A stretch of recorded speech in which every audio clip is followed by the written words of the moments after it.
At noon and new at noon, the Multnomah County District Attorney's Office is dropping charges against the conservative influencer at the center of a federal investigation into the Portland Police Bureau. We first showed you this video of Nick Sortor being arrested during breaking news on Friday right here at noon. The DA's office says that while Portland police had probable cause to arrest the 27-year-old, they do not believe that disorderly conduct can be proven beyond a reasonable doubt. Two others were arrested on similar charges. Those two are being charged. You may remember U.S. Attorney General Pam Bondi launched a federal investigation into the Portland Police Bureau following his arrest and requested all body cam video for review. No word yet on how the DA's office decision will impact that investigation.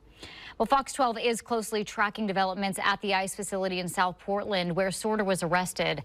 As Fox 12's Leah Kamana reports, tensions there were high overnight, but things have calmed down since.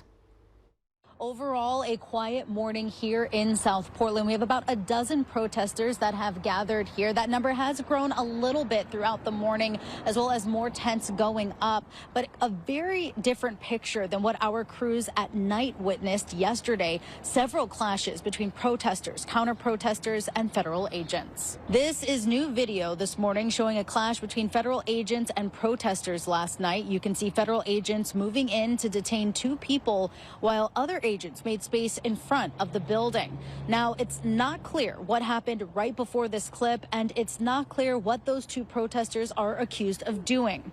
Later in this video, you can see a third person getting pulled to the ground before officers used tear gas to clear the crowd.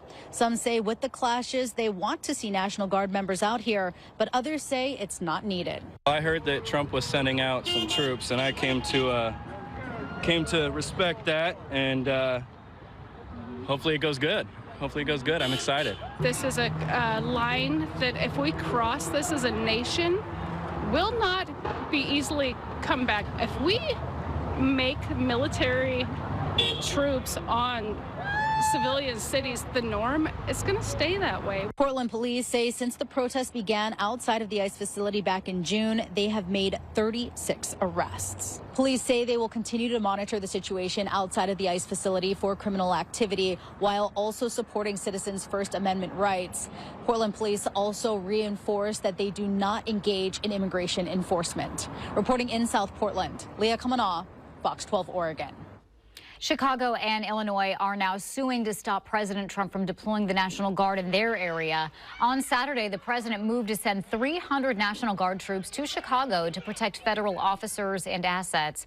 The president has long threatened to send troops into that city. Meanwhile, the mayor of Chicago says the federal government is actually making things worse.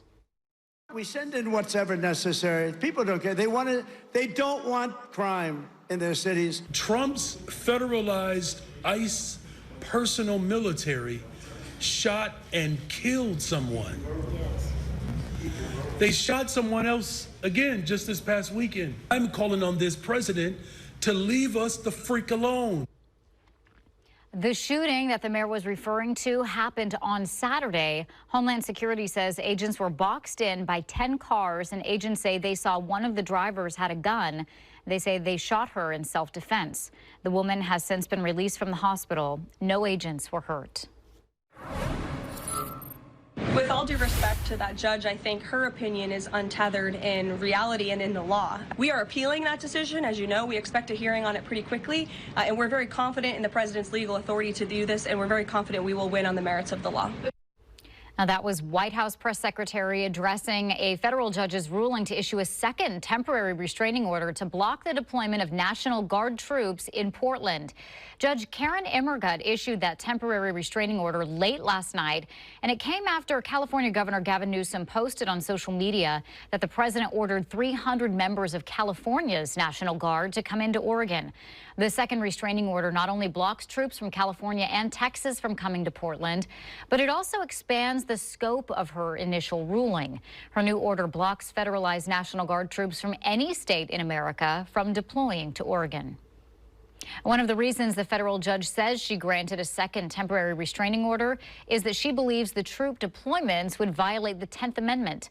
Fox 12's Deborah Gill explains that amendment and has what a local legal expert is saying about it. We had the opportunity to talk with a Lewis and Clark College law professor who helps explain the 10th Amendment and how it's being used to rule against the Trump administration. The fundamental principle of the 10th Amendment is that of federalism, which divides power between the federal government and state governments to ensure a balance and protection of state and individuals' liberties. The federal government has powers explicitly listed in the Constitution, and the state retains control over those matters not assigned to the federal government.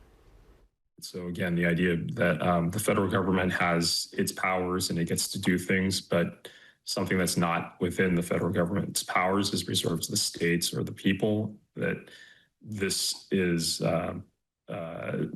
this issue of maintaining public order is really a state function. And so it's invading the state's prerogative about how to carry out that function, to be having unwanted federal troops in the city. The legal battle over National Guard deployments is far from over. The temporary restraining order lasts for just 14 days. The Trump administration has already said it will appeal the decision. The 9th U.S. Circuit Court of Appeals, which covers the entire West Coast, would handle the case. Right now, there is no timeline on exactly when or even if that court will either schedule a hearing or make any ruling. Of course, we'll stay on top of the developments. Reporting in studio, Deborah Gill, Fox 12 Oregon.